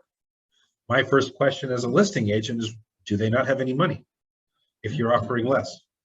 And if you don't have any money, then I may question your ability to close this escrow. But if you're the only, yeah, even if you're the only one, I don't care. I want 3% as a listing agent. I will ask for the 3%. Unless for some reason you don't have it, or if they're working with, let's say, we don't get much of these, but some other, if you're going out to the Central Valley, VA loans, right? If a buyer is working through a VA program, that's probably one of the few programs out there that still offer 100% financing. Hey, Mark. So in those cases, they may have a very good reason. They may not have 3%, right? And which could be okay. That's up to you guys, buyer and seller, to come to an agreement on. Just understand that when liquidated damages is initialed, the only recourse the seller has is that deposit. The seller cannot go after anymore. So if you as a seller take, let's say, 1% or a flat, $2,000, well, is that adequate for compensation in the event the buyer walks away from the deal? I would say no. I would say no. So what's that? No, there's no lawsuit to cover up to 3%. The liquidated damages limits the deposit or the seller's recourse to the deposit no more than 3%. So if the liquidated damages EMD is only $2,000, that's all the seller gets is $2,000. That's it. They can't sue for more. That's it. If the buyer says, you know what, I want to show you how strong I am, I'm going to put 10% in as a deposit, and they default, well, 7% comes back. They only can keep up to 3%. Robbie, did you have a question? Well, actually, you just answered it. As far as what if they come in with a 10% deposit? Well, they still can only go up to 3% on. Yeah, the most they can keep is 3%. Got it. If liquidated damages is initial, liquidated damages it's no law that you have to initial liquidated damages.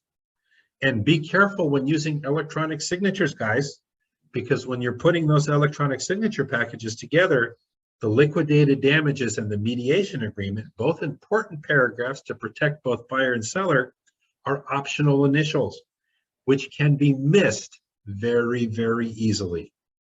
The consequences can be very dire.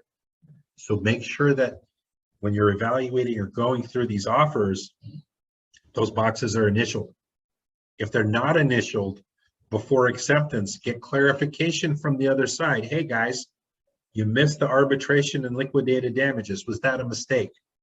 Or do you really want to go forward without these protections for your buyer? Do you really want to go forward without the arbitration agreement for your buyer? Because from the seller side, I may be cool with that, right? You're not limited to 3%. I could see, you know, I accept your offer, the market crashes, I, you know, maybe lose $200,000 because of you. I go after the whole thing. So be mindful, make sure that when you're representing your buyers and understand liquidated damages and that you initial those, make sure those boxes get initial. I personally change them from optional to mandatory when I'm preparing the DocuSign. All right, increased deposit. Money placed in escrow after the initial deposit. There's a form called the DID at the time the increased deposit is made.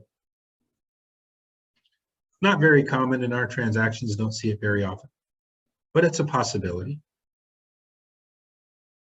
You know, maybe the buyer still has some stocks to sell. They want to sit on it for a few days. I will put in 2,000 now, and then we'll remove all our contingencies. We'll put in the full 3%. Do that. Right? And typically that's when that increased deposit comes in, right? Upon removal of contingencies is the default. But you can specify another date or time. Right. Again, right? My buyer only has 2,000 in checking today, Mr. Seller, but he'll sell some stock, and by the end of the week, his 401k will cash out, and we'll be able to increase the deposit. You can do it that way. All right, paragraph 3E1, loan amounts. Are we working with financing? How much money is going to be borrowed? The system will automatically calculate the percentage for you. Now, the next parts only apply if you have a financing contingency. Right? What type of loan are they getting? Is it a fixed rate loan or is it an adjustable loan? And the rate.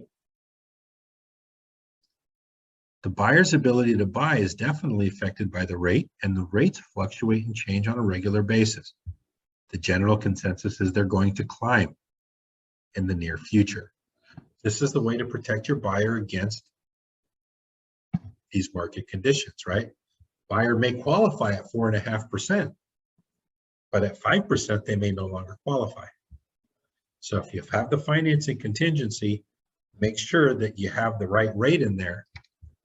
And as a listing agent, make sure that that rate's realistic based on today, right? If I get an offer with a financing contingency that's saying, oh, a fixed rate at 3%, well, I already know rates are over 3%. So they have an out in the agreement from the get-go. It's an unrealistic interest rate. If the guy changes his mind tomorrow based on anything, they'd be able to cancel and get their money back. So make sure that that rate's reasonable for the day. And then buyer to pay 0 points or up to blank % of the loan amount for points.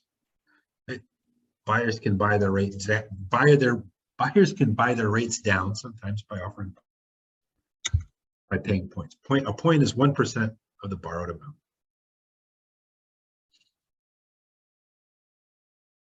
And then how much time will we have for the contingency? 17 or blank days after acceptance.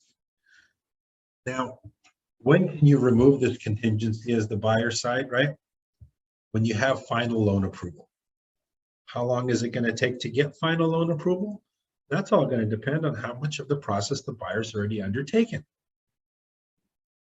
Right, for 17 days, I'm assuming the buyer has not been underwritten yet.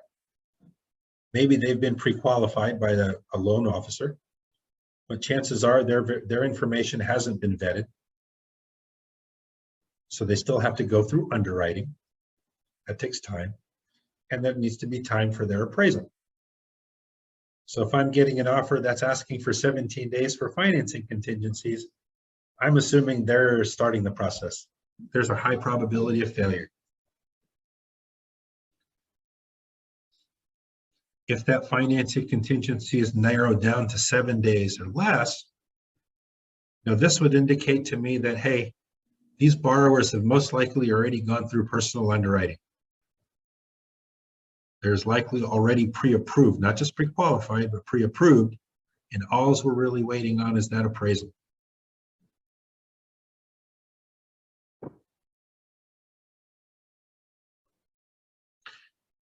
If there is no financing contingency, but there's still a loan and it's a 0, right? Then I'm assuming that these buyers are fully underwritten and pre-approved, and they have enough cash to overcompensate any appraisal deficiencies. They're taking all the risk. Then we have to disclose what type of loan, conventional or if checked, if it's an FHA or a VA, or if we're asking for the seller to finance, that could be a possibility, or any other. Why is this important? Well, the FHA, they have maintenance clauses. Sorry. As-is offers don't work with FHA. So it's important that we know that.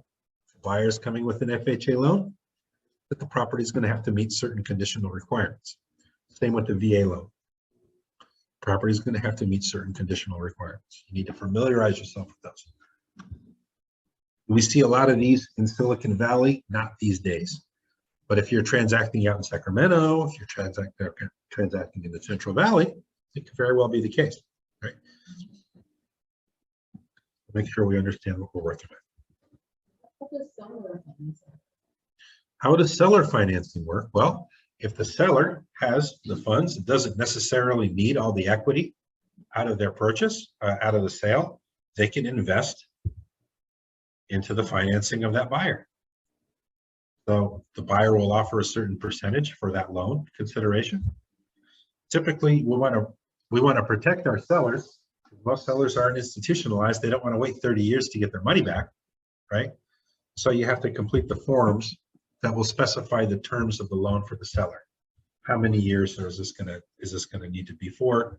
You know, and when are they going to be able to get their money out or get their money?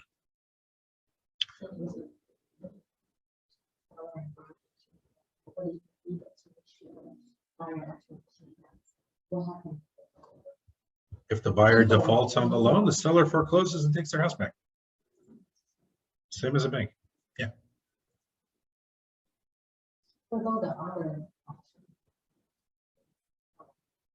You can, for the other, yeah, you can specify a hard money loan if that's where that money's coming from. Some hard money lenders consider cash because they're, you know, what is hard money for those that might not understand? Hard money is private money, right? There's an investor, a guy sitting on a couple of $1 million. He's looking to invest as a lender in real estate. And they offer up, you know, usually used by flippers. Most of my flippers leverage hard money to acquire property and to get money to do the rehabilitation.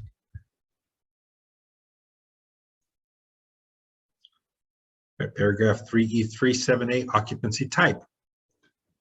Is it a primary house by default, secondary home, or an investment property? If it's a cash buyer, that's totally kind of a little irrelevant. But if the property is being financed, it's very relevant. So make sure that you're honestly answering this question. Otherwise, it could lead to serious consequences. The banks will check. Because the interest rates and risk are very, very different from a lender's perspective. If it's someone's primary residence, if it's their second home, or if it's an investment property, right? If the world is coming to an end and financially things are in a crisis for the borrower, right? Will they stop payment on their investment property first or their primary residence first? Yeah, usually people take care of the roof over their head first, right? So the likelihood of repayment on a primary residence is very high, much higher than other investments should financial considerations change down the road. So the bank, right, that's why they charge more interest for secondary homes, and they charge even more interest if you're financing investment property.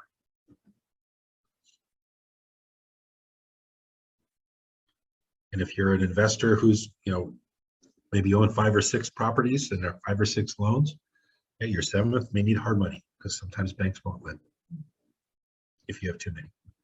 There's ways to hedge around it with trusts and whatnot. That's for advanced real estate.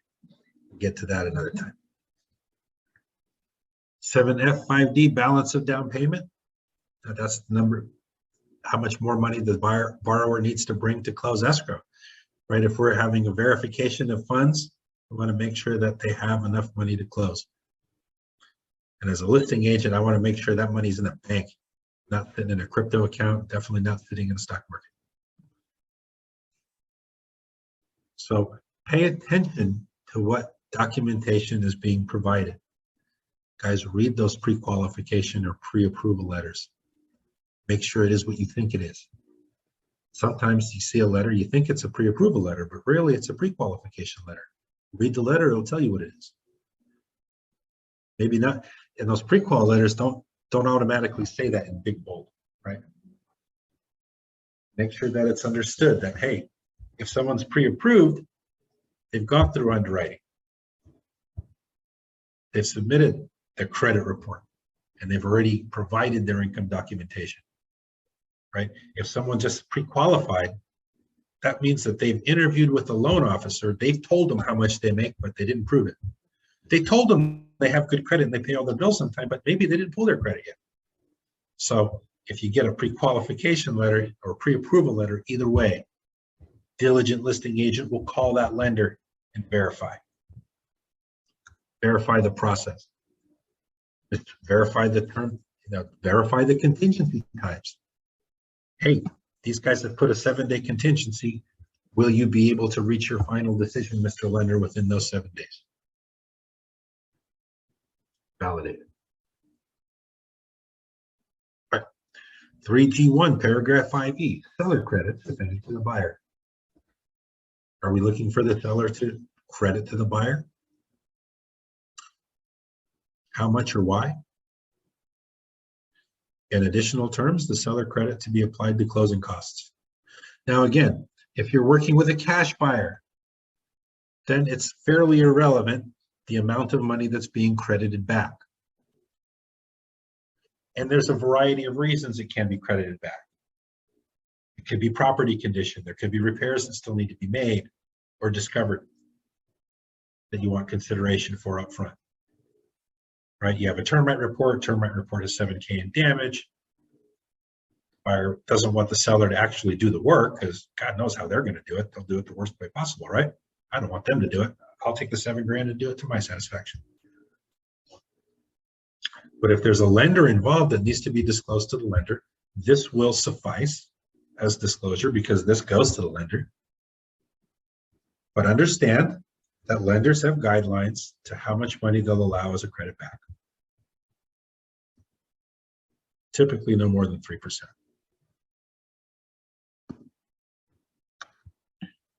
Seen it as high as 6%.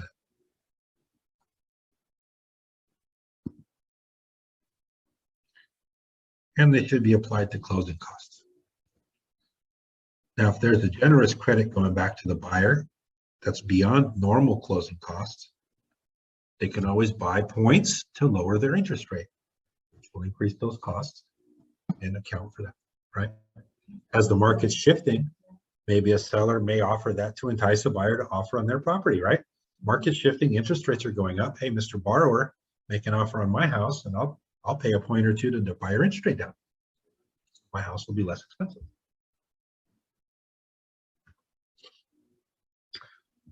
Two additional finance terms, any other terms that apply for the financing of the house. 3H15B is the verification of all cash. Eventually, it's going to have to be verified. These days, it's typically attached to the offer.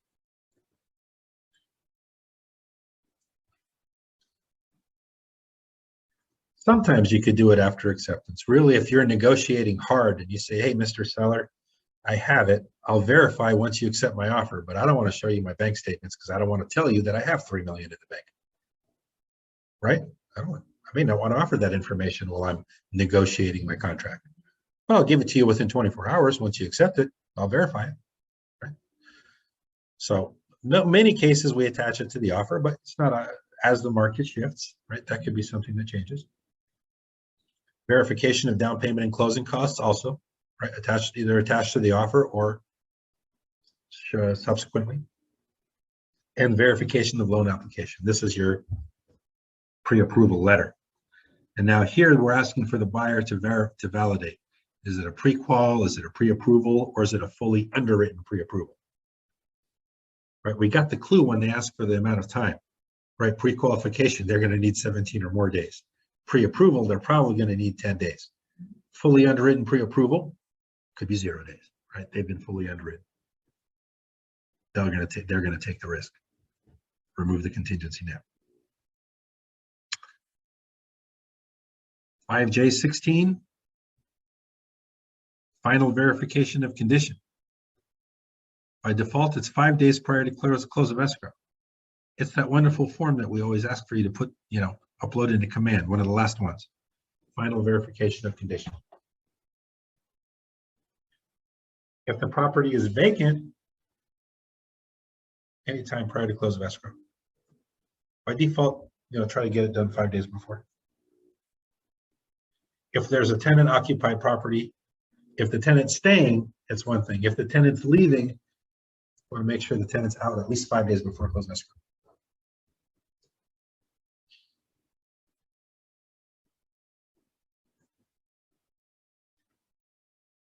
3K23 is assignment request. 17 days after acceptance. Assignment is the buyer's ability to give this contract to another party to fulfill. Now, what's the most common assignment is a buyer will make their offer in their name, and then maybe they'll put it in a trust at the end of the day. So they're going to assign it from themselves to their trust that they control. That's fairly common. Every now and then they'll assign it to another party. Wholesalers do this. Be careful with that. If you're on the listing side, wholesaler basically is someone that says they can do their job better than you, right? So a lot of times they'll tie up your property, and then they're looking for a buyer, but they've tied up your listing. So be careful of those. Talk about evaluating offers and seeing which ones are wholesalers or actual general buyers.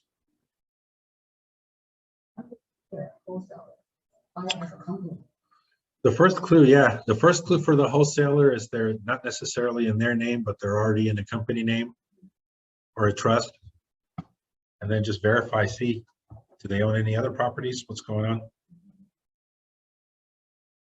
Many of those that are buying and holding, they should own others in that name.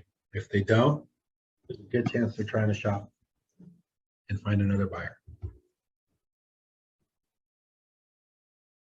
They'll have long contingencies because they need time to find another buyer. Contingencies that don't make sense. Like, oh, it's a cash offer, but I still need 10 days for a contingency for whatever reason. Right? Or 15 days contingency for whatever reason. Just little things that don't make sense. Like fly homes.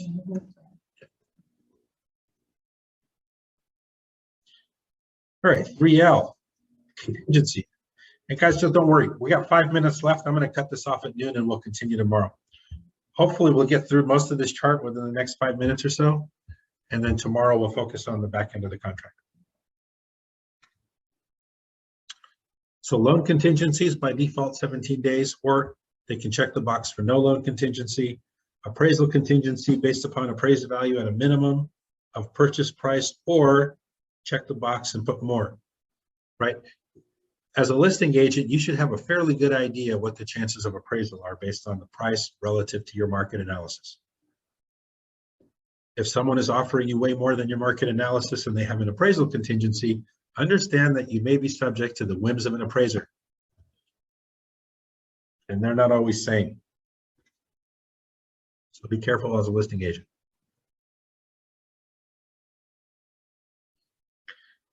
And it's because a buyer is a cash buyer doesn't mean they forego their right to have it appraised. They may. And the buyer has the option to remove their appraisal contingency from the beginning.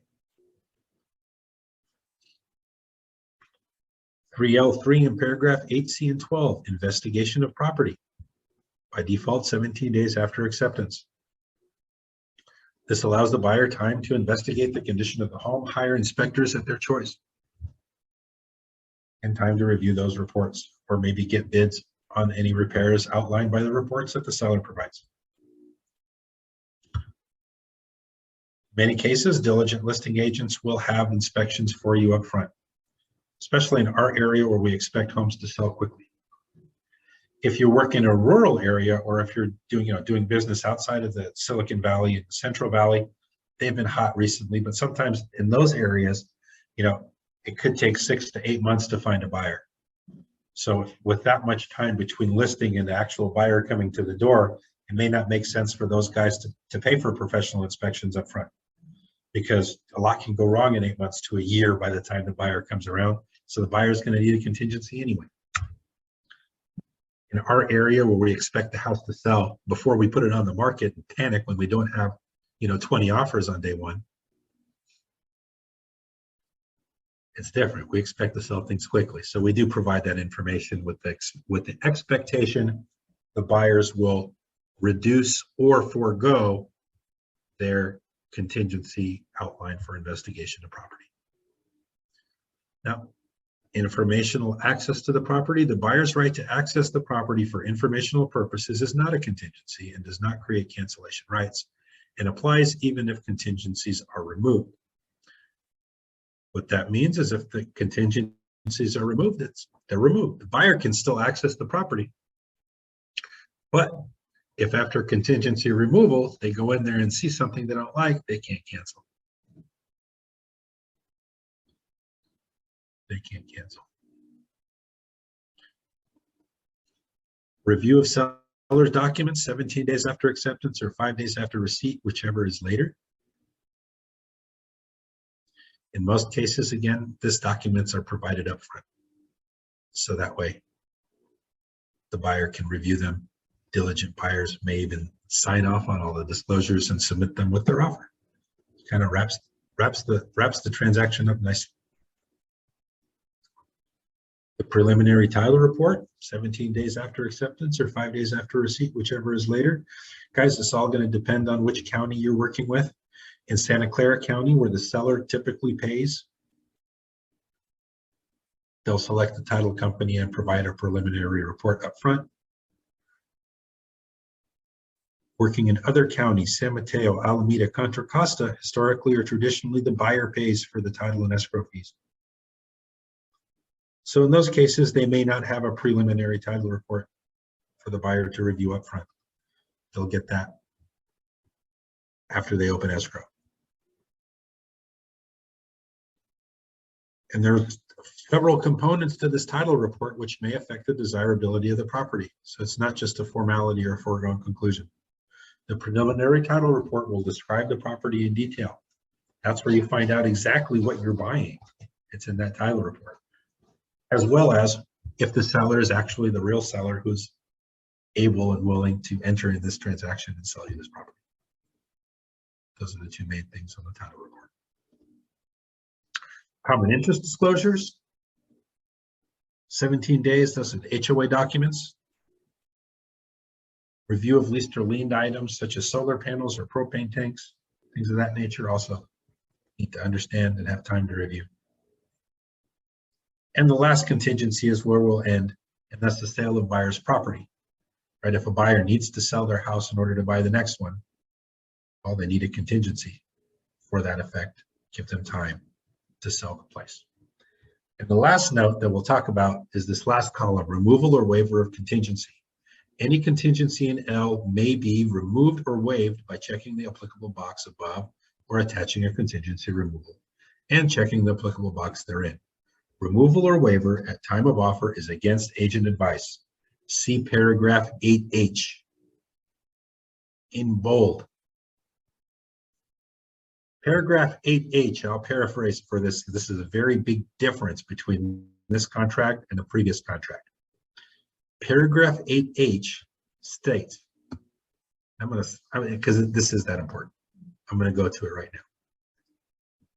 Removal or waiver of contingencies with the offer.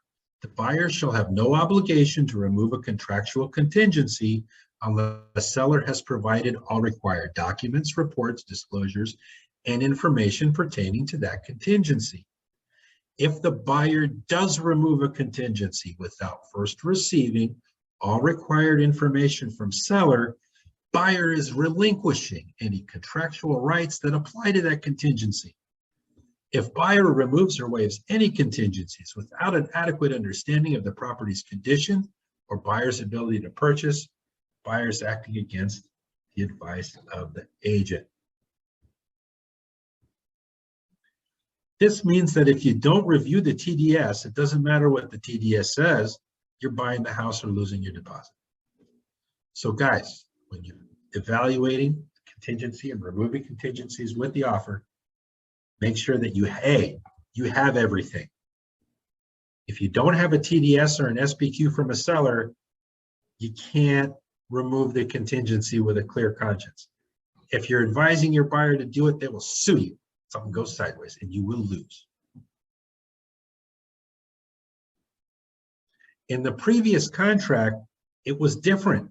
The previous contract stated that once you receive new information, you automatically get 5 days. So buyers agents were going, yeah, no contingency, but then they get the TDS, they get those 5 days, they can back out. Or the seller gives them some other document that they didn't have before, yeah, they get 5 days, they can back out. That no longer applies, that loophole is closed. And I emphasize this because we've been in a few disputes on both sides of the aisle when it comes to the cancellations and deposits. And anything written on this contract, once that contingency is removed, that deposit belongs to the seller. So be very mindful, be very mindful. And with that, we'll end today's session, guys. Thank you guys for joining me. It's lunchtime. Go grab some lunch. And we'll see you tomorrow. Thank We'll you. finish. And See you, Mark. Thanks. Thank you. Thank you, Appreciate you Mark. guys. Thanks.